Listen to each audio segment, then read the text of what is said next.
Welcome to Garage Gym Athlete Cool Downs. These episodes are short, actionable podcasts pulled from previous interviews and content we've been publishing for the last several years. So go for a walk, hop on the rower, or clip into the bike for this cool down episode.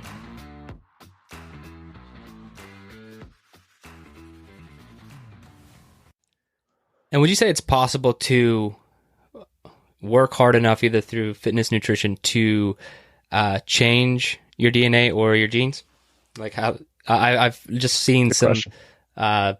very recently some topics and research coming up on this, but I wanted to talk to you about it. Yeah, no, it's a good question. I'm actually writing 2 books right now. One of them is on DNA, and then the other one's on epigenetics. And what you're kind of alluding to is epigenetics, because epigenetics are marks on top of your DNA.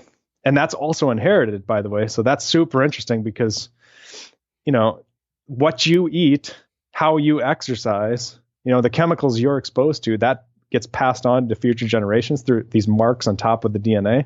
So it doesn't really change your DNA unless it's some kind of a really nasty carcinogen or something that cuts up your DNA. But for the most part, your DNA doesn't really change, but these epigenetic marks do change. And so that, that's a good argument for working out or eating right, because you're not only affecting yourself, but you're literally impacting future generations. And that's one of the reasons our health, I think, is declining, is people, they weren't factoring this epigenetic component in. And, a lot of what our parents have done in their diets is now impacting this generation, and it's impacting the next generation for the worse, because these things get, they get exacerbated in future generations. And one of the things about working out I wanted to add was that,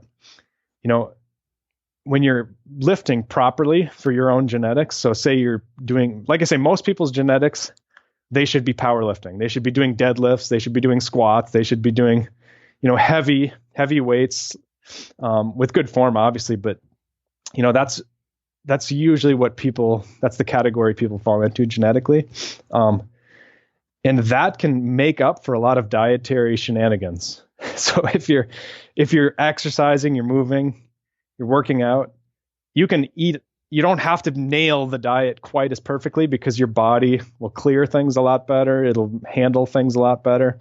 And so, that's a good argument also, again, for doing the stuff that you guys do and promote, because you can get away with other things. You don't have to be quite so pristine in your diet. I think this is an awesome topic to cover, because not only does it kind of further my purpose and what I tell people to do in the gym and in their garages and stuff is, lifting heavy weights. But the fact that it's almost a cop out to me sometimes when we talk to other coaches who want to say, nutrition is 90% of it, and then, training is 10% of it.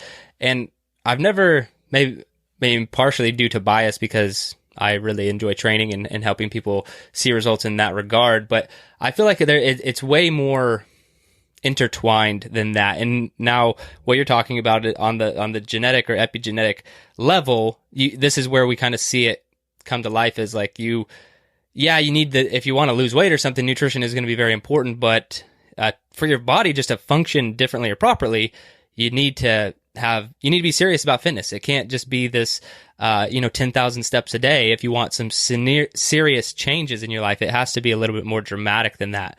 Is that something you'd agree with? Oh, for sure. And one of the reasons that's true is because it changes your hormones across the board. And these are the same hormones we were talking about before, and they have such global changes. Excuse me, I have a little bit of a cold, but massive changes directly changing the marks on your DNA. And that's why epigenetics is such an important thing to consider, because, if you've got a genetic issue with an enzyme, so it's not detoxing aluminum perfectly, or it's not detoxing mold toxins, perfectly, or whatever, you're always going to have that issue. You know what I mean? But if you've got an epigenetic issue, that changes the amount of that enzyme that's made. So you'll make more, aluminum breakdown enzyme or whatever. But And you can change that. I mean, I think in the future, we're going to have tests that you can actually show how much of, you can look at your epigenetics, kind of like 23andMe, except instead of DNA, it's epigenetics. And we'll be able to track that through our exercise and through our diet.